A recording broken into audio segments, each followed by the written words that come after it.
Thank you so much. I have known these two women for many, many years. We met when we were doing the Living Your Strengths. I took Strength Finders 14 years ago. It changed my life. Leanne and Valerie have been building that community within our parish, which is the largest parish in the United States, and shown people how to light up, how to love themselves. And here they are. They're going to pour into us tonight, and they're going to be at our retreat, and they're speaking on all 34. But this is Strengths 101. So I'm glad that you're here because you need to learn a little bit about your strengths, your top 5, and what all of the strengths are, so that you can get a little taste of what this is going to be at our retreat and beyond. Leanne Burnett is a Gallup trained strengths coach and human resources consultant who has been inspired by the transformative power of strengths. Together with Valerie Menzel, she specializes in team building, seminars, and business. Leanne also provides one-on-one coaching using the strengths model to executives and other individuals seeking to maximize their impact.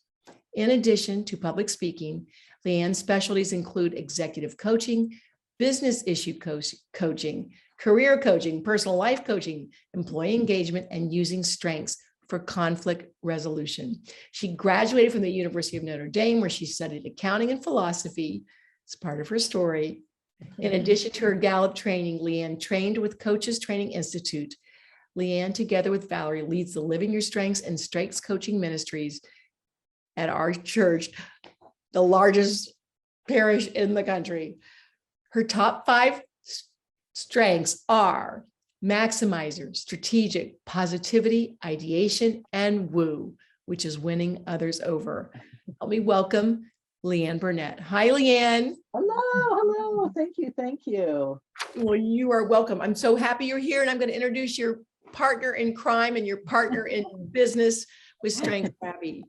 My dear friend, Valerie Menzel is a Gallup trained strengths coach, as well as a corporate team leader and developer of people. Her specialties include team building seminars, one-on-one coaching, and customized interpersonal strengths sessions. Valerie's work experience includes hosting and producing television shows, public speaking, voiceover work, managing outreach for one of the nation's most respected nonprofits, and 15 years of producing photo shoots and managing the creative planning department of a Fortune 500 cosmetics company, which I know, and I've used those products. Very, very good. Valerie's top 5 strengths: maximizer, empathy, harmony, developer, and achiever. Please help me welcome the dynamic duo of Leanne Burnett and Valerie Menzel from Strength Savvy. Welcome, ladies. Thank you all so much for being here. Valerie and I are absolutely thrilled to be here. I'm going to start out with a question that I'd love you to answer in the chat if you could. Has everyone here taken the strengths assessment? And if you have taken it previously, you should have received an email from my daughter, who is helping out as an intern with DO for this retreat, and she will have asked you to upgrade to the all 34, which Anne is graciously paying for. And oh, good, I see that you did. So if you use Anne's code, fantastic, it'll come to us. And if you've done it on your own, you need to share it. So, oh, look at this fabulous group. Oh, good. Thank you, Shelley. Awesome. Well, it looks like, okay, now Heather Dawn, have you not taken the strengths at all? The strengths assessment at all? Not yet. That's my homework. Okay, good. Well, you'll learn a little bit about it before you take it, which is fine. And so, but it just is good to know who has seen their top 5 and who hasn't. So thank you for answering. Real quickly, my name is Leanne Burnett, and Anne did the background and introduction. And I'll just give you a little headline about my journey with strengths. And that is, as she mentioned, I studied accounting because my dad told me to. And so he was kind of a big, loud, scary guy, and everybody pretty much did what he asked. And when I liked studying it, but when I was coming out of college, I started to get a little bit apprehensive because I didn't feel like I could do it for the rest of my life, which is how you feel about everything when you're 22. Every decision feels so monumental. but I ended up kind of going into a consulting firm that did financial analysis and litigation. And even so, even though it was more interesting and it had more people and stories than traditional accounting, I still every day felt like I didn't, it wasn't my thing. I just wasn't feeling right. But they had aggressive recruiting goals. They kept asking me to talk to recruits at recruiting lunches and get them to come to the company. We were competing with larger companies that had, you know, a lot of resources to pour into it. And I was really good at getting people to come and come to our company. And so I felt so comfortable there. I actually just got into HR by magnetic pull, and they were saying, you know, wow, it's really, we had our eye on you for that. And it was not until decades later that I did my strengths. And once I saw what my strengths were, the light bulb went off, and I was thinking, this is why I even though I like studying accounting, I didn't like doing it. And how I love HR, I'm actually using my strengths. My number 34, my dead last one, is discipline. And accounting is a very disciplined field. You can't color outside the lines in accounting or you go to jail. And so consequently, I was pulling from the worst of me in that role. Even though I liked studying it, it wasn't good for me to do it. And so I'm more of a creative and I'm more of a people person. And so I felt moved to try to help other people find this out about themselves, because it was so important for me and all the people that I knew from our parish that had really had life-changing experiences. So Valerie and I started our business called Strength Savvy, and we talked to all sorts of people, you know, youngsters, meaning young adults, people who are trying to figure it out, and up to executives, where we coach all sorts of people. And then we do these training sessions for businesses. Now I'll just be quiet and let Valerie go and tell a little of her strengths journey. Well, just real quick. So I'm thrilled to be with all of you. I love, love, love the Dews. So honored to be an honorary member of the Dew family. And for me, I always loved self-help and psychology. That was like a thing for me my whole life. Learning, you know, how to improve, how to be better. I'm a maximizer, number one. So, you know, that was important to me. And I was always sharing that knowledge with others. And I ended up, you know, for gosh, almost 20 years, I was leading teams in the corporate world. And one of the things I couldn't stand were those performance reviews. I don't know anyone who likes those. And they're so not motivating and helpful, and just hated it. And so fast forward years later, I end up discovering this assessment, and I had taken them all. Myers-Briggs, 360, Strong, you name it, I've taken it. And this was the only one that hit home and was something that I actually could get my hands around and actually utilize in my life. So I take it home. I'm all excited about it. I have a 17-year-old son at the time who, you know, the two of us were always doing this because we're very opposite, right? And so I get him to take the assessment because I'm like, oh, this would be so great for you to know this going into college and help you make a choice about your major and everything. And he's like, yeah, whatever. So he takes the assessment, doesn't even look at it. But for me, it was like the light bulbs just went off, because all of a sudden I understood why we were always bucking heads, because he's adaptability number one. I'm a maximizer number one. He goes with the flow. Everything's last minute, you know, turn everything in at the last second because he's motivated by that pressure of that last minute deadline. Whereas I have to have it done weeks in advance, and I need my time to get it done, right? So all of a sudden I realized, oh my God, he is not trying to drive me insane. He's just totally wired differently than I am. So my way is never going to be his way, and vice versa. And it completely changed the dynamic of our relationship. And that's when I really was like, oh my God, people have to understand this concept, learn about strength psychology and their strengths, because it's a game changer in every facet of your life.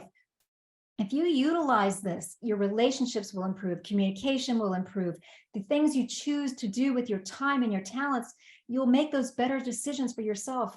And so I got very passionate about it, as you can tell, and was so thrilled to be able to join with Leanne and bringing this to all sorts of people. And we've just been on this wonderful, wonderful adventure together, and it's just been a joy. So that's a little bit about me. Okay, so we're going to jump right into a slideshow and go through our strengths with you. And thank you in advance for your attention. And away we go. And this So, is really just for folks, just to give people a one-on-one for all of you who've never taken strengths before. I just want to give that little caveat. We're doing this tonight for everybody who either needs a refresher or has never taken it and doesn't know anything about it, so that you have a little bit more knowledge going into the retreat next week. Sorry, Leanne, go ahead. that's okay. So how this came about was there was a gentleman named Donald Clifton who worked, I think, with the University of Nebraska, and he was in the head of the psychology department. And he started to become really fascinated with what is right with people. And so he started to study this, and he recognized that certain people were really good in certain things and not so good in other things. And so it's all about what's right with people. So he sent teams of people around to, and I'm trying to move the people around so we can see the whole slide. But he sent people around and they interviewed millions of people to come up with the results. And so he classified these behavior patterns into 34 different, they call them talent themes or strengths. We refer to them as strengths just to keep it simple. And so he set out to figure out what to do with it. And he created this assessment, which continues to be refined over time. Valerie and I are just fascinated by it. It kind of nails people so beautifully. But the assessment doesn't tell you what to do, but rather how you naturally show up and how to make use of how you naturally are. Because if we align and are in lockstep with what we are naturally gifted in doing, then it's really easy for us and things start to go really smoothly. So that's the ultimate goal, is aligning your life with your strengths. And to date, over 26 million people have taken this assessment all over the globe. And it's based in neuroscience. So your brain literally lights up when you're operating in your strengths. That's how powerful this is. It's not just some airy-fairy weird thing that somebody came up with. It's based in neuroscience and decades of research. And what's interesting to us is that we often fail to appreciate our strengths. We think, wow, doesn't everybody do that? Doesn't everyone think that way? And the truth is, everyone is wired so differently. The person sitting next to you is not perceiving life the same way you are. Even tonight, we're all sitting here together and we're all experiencing this differently depending on how we're wired. So it's something to understand that you are so unique that to have the same top 5 in the same order with anyone else is 1 in 33 million. In that same order, if you were to have it in any order, even, is 1 in 275,000. That's how unique and special you are.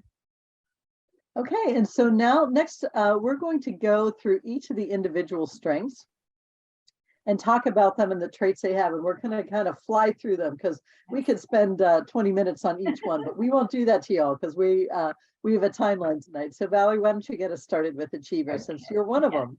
Yes, this is one of my 5, and this is the worker bee. This is the one that just always has to be productive, driven to complete things, loves to make lists, check them off. You'll even add one thing from another list to one list just so you have the satisfaction of checking it off. But these are the folks who love to get things done. They're constantly working. They don't feel good unless they're producing. Okay. Of course, my screen decided to not react. Okay, there we go. Next is activator. We know Anne is one of these. So activators are our starters. They're very impatient, and I mean that in the best of ways. So we'll learn later that these all have a little basement side to them too. But people who are activators, they're quick off the starts. They want it when they know there's a goal. They want to get moving right away. They figure they don't need a lot of planning time. They say, hey, if I get started, I'm going in the wrong direction. I trust myself to course correct. I'll just course correct along the way. But they want to get started, so they will inspire other people to get started as well. So activators like to get started, achievers like to finish. Adaptability, that's like my son, go with the flow, very easy breezy, spontaneous. They live in the here and now. We have 3 of the timeline talents, and this is the one that's in the now. They're not worried about the future. They're not worried about the past. They're right this minute, and they don't get ruffled by change. They can go around any kind of obstacle that gets in their way. So they're wonderful in a crisis or any kind of crazy environment because they will be calm and they'll just make their way around whatever happens. So these go with the flow. Next up is analytical, and I like to say the tagline for analytical is "Show me the data." Analytical folks love data. They like to make their decisions based on what's happened before, what the facts are, what the trends are, what the charts say, but they're in they use their brains, and they really focus on figuring things out by using facts and analysis. Mhm. Next up is a ranger, and these folks are fabulous at figuring out the perfect configuration of things. They're all about efficiency. They like to make things work. A goes here, then B goes there. It's almost like a hands-on sort of flexibility thing where they can see how things can arrange into the perfect way. So they're really great at, dealing with resources and people and the perfect configuration of how to put everything together. Next up is belief, and these are folks who have a strong set of beliefs that really rule their lives. So it could be how they were raised, it could be religious beliefs, it could be political beliefs, but there's sort of this group. Help me out here, Valerie. What It's are your core values. Your core values that's is it. right here, and nothing will to change your mind. You're going to be there, and it's always going to be 100%. So these are people that if they work in your organization, they would be the ones that you would want to help define the mission statement. And then if people started veering off, they're going to bring you back to that mission statement. They're going to say, these are our values. This is what we believe. This is how we're going to operate. So, and that's how beliefs run. Absolutely. And then command. These are folks who they are sort of the ones who will get everybody on board. They will be large and in charge. They don't have to be, but if there's a vacuum of power, they will step up and take over. And they have no qualms about just saying, okay, this is what we're doing. You here, you there, you here. End of story. Let's go, but they are very strong and powerful leaders typically. They have a commanding presence. When you're in the company of a commander. Next up, we have communication. I'm pointing out all of Anne's ones that I can remember in my mind, but Anne is a high communicator, and these are folks who are really good with words. Often they're fabulous storytellers. They have a lot to say. They're typically very engaging. They're people you want to have at your party because they're going to go around and chat everybody up. Now, some of our communicators are not quite as outgoing, so they may be more writers, that they may be more in tune to that, or some are public speakers, good presenters, but communication folks are really good with words and for getting ideas across. They bring words to life. Next up is competition, and these folks want to win. They want to be number one. Second place is the first place loser. It's all about either competing with themselves or with others. It's all about comparison. They want to be the best. They want to be on the best team. They want the best results. They want to be number one. Next up is connectedness. And these are people who have a very interesting, almost a spirituality to them, where it's not necessarily a particular faith-based or anything, but they believe as a human family that we are all connected and that the things that we do have an impact on others. And so we have it here as the ripple effect, because people with high connectedness are very concerned about the things that, their actions and how they will impact others. They're also really adept at making connections with other people. So if they know that you have a need and somebody else has what it takes, they will reach out and make those connections for you. So usually typically very kind people. And they're always worried about consequences. Next up is consistency. These are rule followers. These are folks who are really good for leveling the playing field. They're really good judges of what's right and wrong. Fairness is very important to them. For me, I have it high, and I cannot stand unfairness when people are treated unfairly. They believe that, you should be promoted based on merit. And so these folks love rules and they stick to the rules. Next up is context, and along the timeline, these are folks that like history and they look in the back. And so they want to see the context of what went before and what is causing the situation. They're really good to have around because they will remind us how history plays a role in what the decisions we make now and how it will impact the future. So they bring history to life for us in terms of decision making. I have this one very low. My husband has it very high. And it was after I learned strengths that I really got to appreciate him for, I used to just get annoyed when he would tell me about what happened 30 years ago in this state, but now I get it. And so another gift that Strengths brings is an appreciation for other people in your life. Mhm. Deliberatives, these are folks who are very careful decision makers. So they want to minimize risk. They're going to look at every single option, every single scenario. It's going to take them a while to make a decision, but once they do, they are 300% ready to go. So these folks, weigh things very carefully, and sometimes they're looked at as slow to act because they're taking their time to figure things out. Next up is developer. I'll start this one, Valerie, you can finish. Valerie is a developer, and these are people that love to help other people grow. And they will pour into people, and they love seeing even the tiniest little shades of improvement. They hate wasted potential, and they are wonderful mentors. I always think of physical therapists being great developers because they have that patience with novices or people who are really having a hard time getting to their goals. Anything you want to add to that, Val? Just they're the natural cheerleaders. They're always the ones who are cheering everyone on, and they're always helping people get to be their best, be their best selves. Next up is discipline. go Do you ahead. want to I'm take sorry. this one? No, you got it. Okay, I was just gonna say that this one my husband has number 1, and oh, his closet is perfectly aligned. The grass is always like immaculate. He's very precise. So discipline loves things to be structured, order, precision. They're all about things being perfect. So they don't like to have things go off the rails. They like everything's lined up perfectly and in perfect precision and precise. Val, you take this one. This is yours. Okay. I've got all the people-y ones, so Leanne always likes me to take those, but empathies are people who have very high emotional intelligence. So what it is that they understand how others feel. They can put themselves in someone else's shoes immediately, almost finish their sentence before they do. These folks, they just feel everything that everyone else does around them. So they, are typically very compassionate. They're the ones that people will cry on their shoulders. They feel everything that everyone around them feels. They absorb it like a sponge.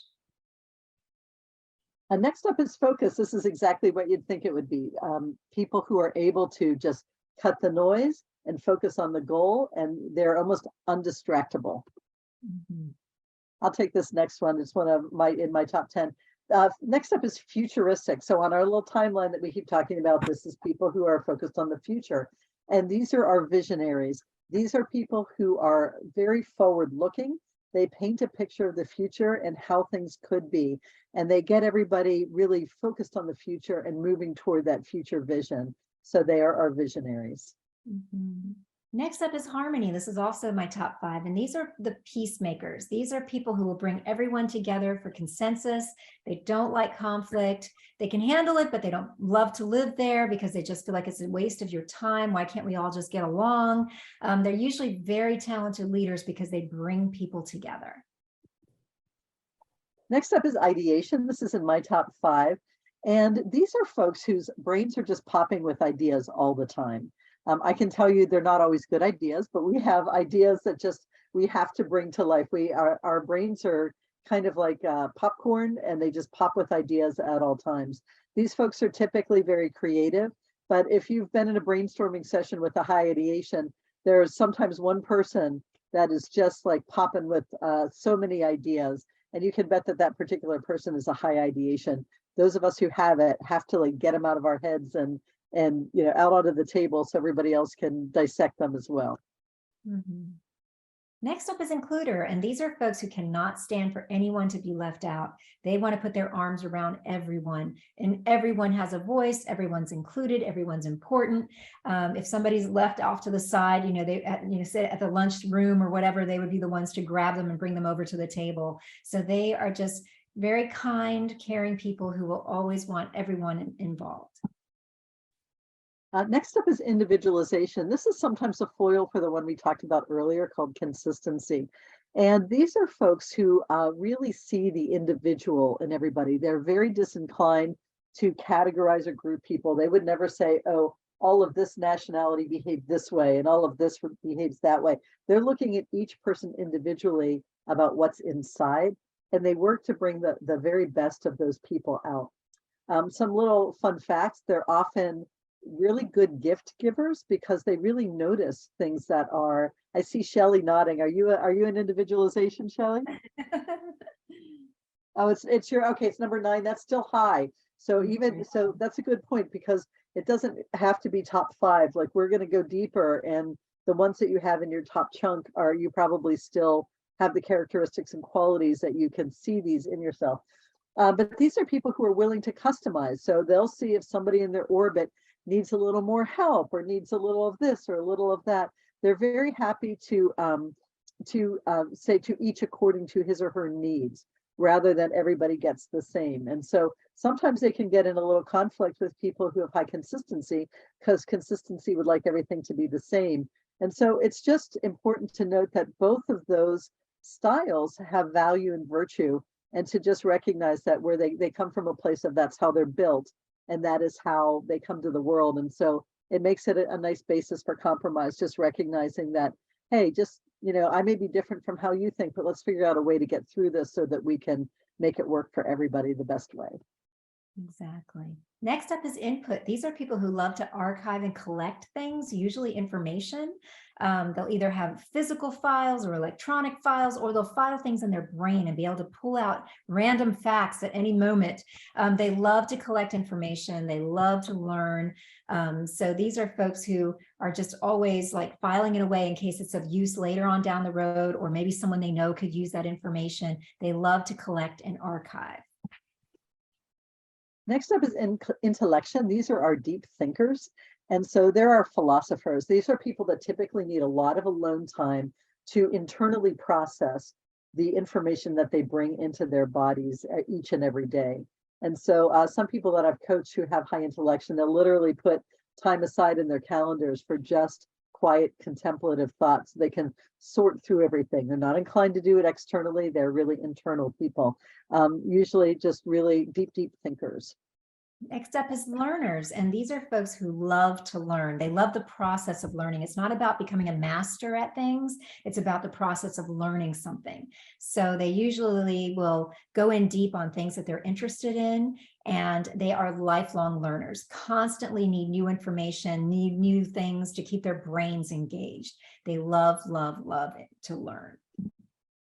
The next up is maximizer, and Valerie and I each have this as our number 1. We kind of see this as the DNA for coaches, and we represent it with a shiny apple, because we like to say that maximizers like to polish the apple. Apples are intrinsically wonderful and great, but a maximizer will take something that is great, shine it up, and bring it to excellence. And that's the journey of the maximizer. We like to do that for things, people, processes, whatever we can get our hands on. We like it to be as excellent as it can be. Mm-hmm. And next up is positivity. These are folks who light up the room. They see the world not as half full, or, you know, the glass half full, it's overflowing with goodness. And it's not that they don't ever get sad or upset or angry or any of those things. They just don't like to live there. They will easily turn themselves around and see the good, pull themselves out of it. They're just such bright, shiny people. Anne has this in her top 5. I know Leanne has this one too. You just can't help it. They're infectious energy. They light up the room. They bring up everyone. They lift up everybody. Val, you take this one since it's high for you. Yes, this was one of my favorites. This is for later. These are folks who friend for life. They will be able to connect with everyone on some level somehow, but their inner circle stays small. They like to have mutually, relationships where I know you really well, you know me really well. And they go very, very deep in their relationships. And like I said, they will friend for life. So these folks usually have friends for really long periods of time, and they base their happiness based on deep friendships. And they like to do projects with a small group of people. Typically, they really get satisfaction for working together to get something done with a smaller group of people. And one thing that's important to note is relators often are socially cautious. They're a little slow to trust, so they're not going to be your bestie right away. And they like to keep that circle small, so they may not ever be your bestie if they already have a full tank of besties. So so they are folks that really just like they're more one-on-one people than a big crowd people. Mm-hmm. Next up is responsibility. These are the people you want babysitting your kids and being your designated driver. They're just very ethical. They're going to do what they say they're going to do. If they tell you they're going to take the football across the goal line, they're not going to stop until they do it. You can really trust people who are high responsibility. Also, they oftentimes volunteer for things if they don't feel like other people are going to volunteer. They'll raise their hand. They know they're going to do it well. They know they're going to get it done. And sometimes they might even have a little trouble letting go if they sense somebody with a little lower level of responsibility is maybe coming up next. They'll take it over to make sure that it gets done well, particularly if it's something really important. Mhm. Next up is restorative, and these are the fixers. So where maximizers like to take something that's good and make it great, restoratives like to take something that's broken and make it functional again. So these folks are always problem solving. They're always looking for things to fix. They typically will know the solution before people even know there's a problem. So they're always just like the fixers, the doers. They may like to restore furniture or have you, or maybe just problem solving like math or computers or things like that. But these people love to solve problems and they love to be solution oriented. Next up is self-assurance, and this is just as you would expect. It's self-confidence. These are people, their true north is right here in their person. You can tell them that they're fabulous. You don't need to because they already know it. they are very self-assured. They come to this world just believing in themselves. They're very resilient. They know that they're going to land on their feet no matter what happens, and they have this quiet or not so quiet confidence about them that is that's really, it's enviable actually. Yes, very little self-doubt. So we do envy that. Significance is next, and these are folks who want to do big things, and they're very happy to let the world know. They like the spotlight, they like the applause. They don't want to spend their time doing anything that's not important. So for them, it's really, really critical that they work on big things, they have a big impact, they want to leave a legacy, they want the world to know it, and they, want their name in lights typically. So these folks want to do big things and want everyone to know about it. Next up is strategic. This is one of my top 5.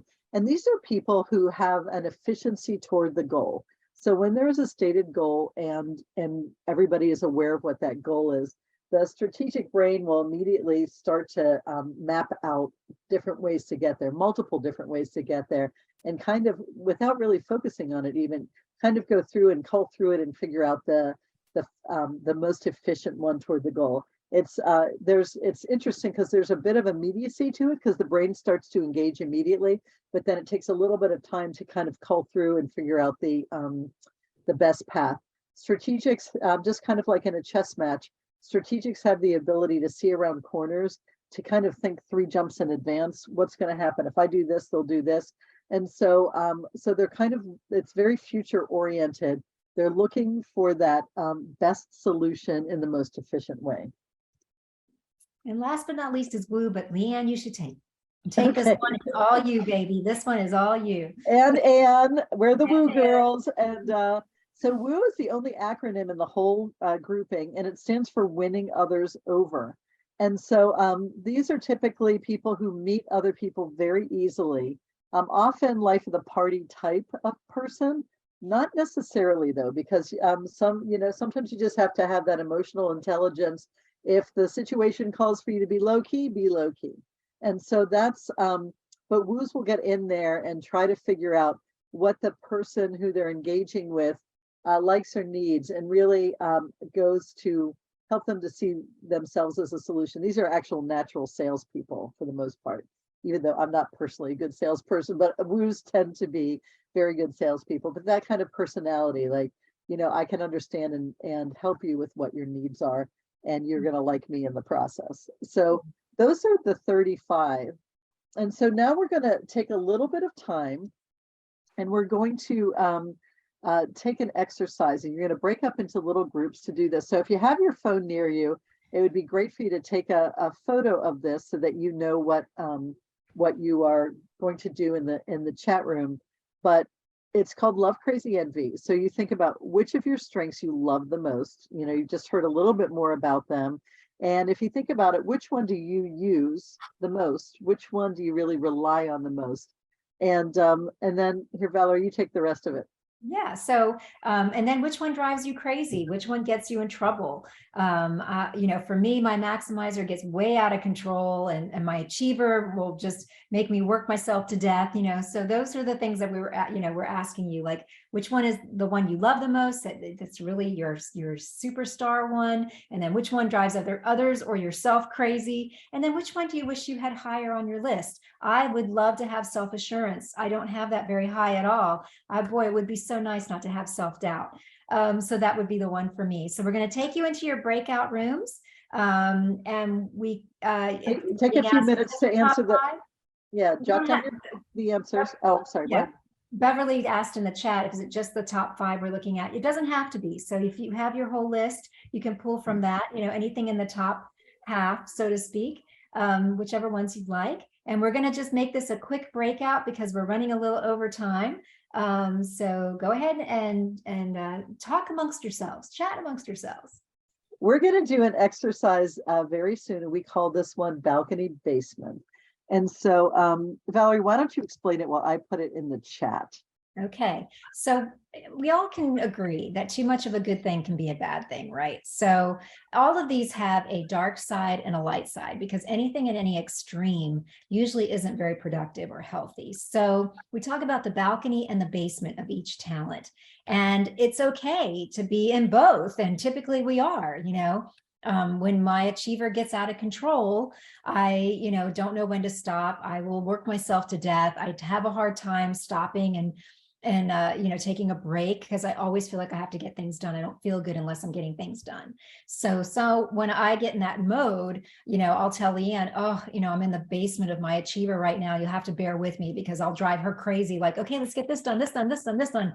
We went to Napa once on a job, and we had a half day to ourselves, and I'm like, oh, great, I've got so much we can get done. And she's like, what are you, crazy? We're in Napa. Let's go have fun. Let's go see the town. So we compromised, and we went for, a walk and got to see some of the town. And then we sat by the pool and worked for a couple hours. So that's how we were able to sort of, compromise our 2 different ways of approaching life. So what we'd like you to do is, there's a document in the chat. You can access it. You'll see it coming across the screen. And what it does is it tells you for each talent, what the balcony behaviors are and what the basement behaviors are. And what we'd like you to do is take a look at your top 5. We don't have time to do much more than that. And then, note a few of these that apply to you. And you may have all balcony behaviors and no basement behaviors, or maybe you have both, or maybe you have a couple of each, or have mostly basement. Who knows? And it's all okay. There's no judgment here. There's no right and wrong. It's just self-awareness. So what we'd love you to do is take a few minutes when we break you out, figure out which ones of these apply to you, and then you can talk about it in your groups. So I'll start out, Valerie, you can bring it home. Gallup breaks down all of these strengths into 4 distinct domains. They're executing, influencing, relationship building, and strategic thinking. If you have your full 34 report, if you look over in the top right corner, there's a vertical long box, and it'll say at the top of that box, you lead with strategic thinking, or you lead with influencing. So it uses its algorithm to tell you how it is that you've tested out. We'll work a little bit more with this when we are in the big group. But as you can see from this slide right here, these are all of the strengths that go in each category. And so you're going to have a dominance in one of the categories. And this was a really important thing for me when I realized that I'm an influencer. That's my number 1. And my executional one was my last one. And so being an accountant was really difficult for me, because they have to produce things all the time. And that's just really the lowest part of me. I'm great at producing things when I need to, but it's not something that I love to do. I'll resist getting things done. And so it's not a great place for that to be the first thing that's expected of me. So Valerie, you can kind of go a little deeper in what we got going on here. Yes, so we'll just explain each one a little bit, just to give you a little bit of a taste. We're going to go in deep on this at the retreat, and we're going to use this as a part of our talk on that day. But So executors are what you would think. These are the folks who get things done. They're the ones who are really responsible. They'll do the spreadsheets, the manuscripts, they'll get all the paperwork together. They'll make sure that everybody's on time. All of those things, those executing talents show up in that category. Influencers are the ones who love to take charge. They're the ones who are getting other people to do things. They're the ones who have usually the big, bright personalities. So they're hard to note and hard to miss, so to speak. So they just live out loud, basically. Relationship builders. These are the folks who are the glue that hold everybody together. They're usually the ones who have all those touchy-feely type talents like I do. They're other oriented. So they're the ones who are going to focus on individuals and how people feel and making everybody get together and work together as a team. And then strategic thinking are our thinkers. They're the visionaries, they're the strategists, they're the people who have all that mental cerebral activity going on all the time, coming up with the ideas. So there's the big thinkers. Those are the ones who are doing all that part of it. So as you can see, if you can understand which one you lead with and what's dominant for you, it's a game changer. If I go out for a job and they're looking for somebody who's a visionary and has all this, all the strategy and all of that, I'm not your girl. But if you want somebody who's an executor and a relationship builder, then I've got that in spades. And it's really critical to know those things about yourself. And then if you're working in a group, it's really helpful to have somebody in each column, right? It doesn't necessarily mean that you have to have a perfect balance, but it is nice sometimes to have a little bit of everything so that you can pull from everybody else and, utilize what they have that you don't have. So Leanne and I are great partners. She's an influencer. She's a strategic thinker. That's not my foresight, my wheelhouse. I'm an executor. That's one of my wheelhouse. We both share relationship building very high because we're both people-y kind of people, but she's got that thinky part, she's got that influency part, and I've got the executor part. So we make a really great team in a lot of ways because we balance each other out, sort of like the yin and the yang thing. So we're going to talk more about that. It's really a big deal when you figure this out, and it can be life-changing, actually. And it also gives you an appreciation for the other people in your life and what they bring to the party. We all have something amazing to bring to the table. It's just different. And once we can accept that and realize that, the whole world opens up. And one thing that I want to add on to that is that to really understand that all of you have all of these, like you have all of the strengths, you have all of the domains, we just have them in different measures. And the things that are stronger for us are the things that are going to make us happier, to be really pulling on those things, when that alignment, that aligning what you're called to do with what you are, it really, like, the miracles happen then, because suddenly it's really your life feels very effortless. You're not swimming upstream all the time. You're actually just kind of floating along and giving what is perfect and wonderful about you to the world. And it's a really beautiful, fabulous thing. And we love it. Yeah, absolutely. So how you can contribute most. So what we always say is master your strengths and outsource your weaknesses, meaning do what you do that's great about you and let other people do what's great for them, right? So partner with people who have what you don't have, and then you're both going to be wildly successful because you're each in your, your zone, so to speak. So that's kind of the idea, is like, don't try to do it all. We have them all, but in various measures, like Leanne said, but some things are hard for us. It's really hard for me to do ideas and strategy and things like that. That's not my wheelhouse. That's not where I shine. Why would I waste my precious time on this earth doing those things when I could be doing what I'm really great at and really contributing and bringing so much more to the party, right? So, and then when you get all 34 and you're looking down at the lower part and seeing what you're not, what I love, and we had a couple of moments like this at other retreats, is to say it's okay that I'm not great at those things because I have other gifts. And so using those other gifts and letting somebody else do, I'm not good at discipline, and Valerie is much better at it than I am. And my house is very disorganized. And so I'm managing around those things. And Valerie kind of keeps us moving and gives us deadlines and things like that. And so I submit to the fact that I don't have high discipline. I laugh about it. I really respect discipline. But knowing that I don't have it, I've relieved myself of the burden of needing to have it.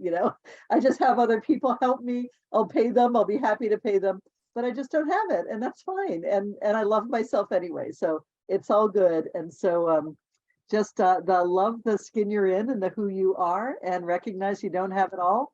And gosh, who would want to? That would be really hard. Exhausting. We always say, I have other gifts. When you don't have what it is that, whatever somebody's looking for, and that's not for you, you just say, I have other gifts. That's meant for someone else. It's all good. So it has been a delight to be with you guys tonight. We can't wait to see you next week.